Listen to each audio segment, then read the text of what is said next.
महाभारत जैसे भीषण युद्ध के बाद जब अर्जुन अपनी वीरता पर गर्व महसूस कर रहे थे, तब भगवान श्री कृष्ण ने कहा, अर्जुन, तुमसे भी महान भक्त इस धरती पर हैं, राजा मोरध्वज। अर्जुन चौंक गए। क्या कोई मुझसे भी बड़ा भक्त हो सकता है? तब भगवान ने तय किया, अब अर्जुन के अहंकार को तोड़ना आवश्यक है। श्री कृष्ण अर्जुन को लेकर रतनपुर की ओर निकल पड़े। वहां के राजा मोरध्वज, जिन्हें मयूर ध्वज भी कहा जाता था, श्री कृष्ण के परम भक्त और अद्वितीय दानवीर थे। उनकी ख्याति दूर दूर तक फैली थी। जो भी उनसे कुछ मांगता, वे बिना सोचे समझे दे देते। अर्जुन को राजा की भक्ति दिखाने के लिए श्री कृष्ण ने एक योजना बनाई।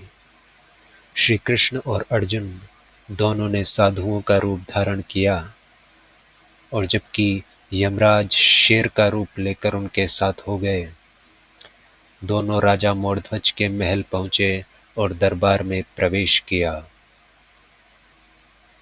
श्री कृष्ण ने राजा मोरध्वज से कहा, हे राजन, मेरा यह शेर नरभक्षी है, इसे भोजन चाहिए, क्योंकि यह राज पुरुषों का ही मांस भक्षण करता है। इसलिए मैं चाहता हूं कि आप अपने पुत्र का मांस इसे खिलाएं। एक राजा के लिए अपने पुत्र से बढ़कर क्या हो सकता है? लेकिन मोरध्वज ने बिना एक पल सोचे उत्तर दिया, हे ब्राह्मण देव, यदि आपकी यही आवश्यकता है तो मैं बिना सकुचाए अपना सब कुछ त्याग दूंगा। मेरा पुत्र भी आपके लिए समर्पित है।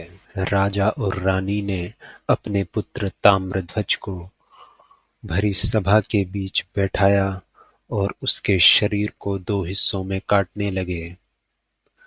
अर्जुन यह दृश्य देखकर स्तब्ध थे। उन्होंने सोचा, यह कैसे माता पिता हैं? क्या इनके दिल में जरा भी पीड़ा नहीं?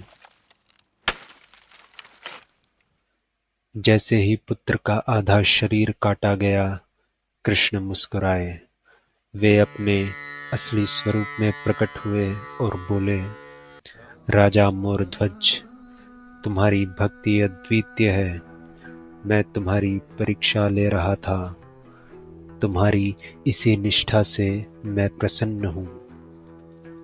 कृष्ण ने अपने दिव्य स्पर्श से ताम्रध्वज को पुनर्जीवित कर दिया। अर्जुन का अहंकार चूर चूर हो गया।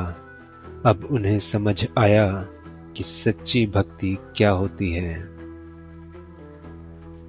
राजा मोरध्वज की यह कथा हमें सिखाती है कि सच्चा भक्त वह है जो अपना सब कुछ भगवान को समर्पित कर दे।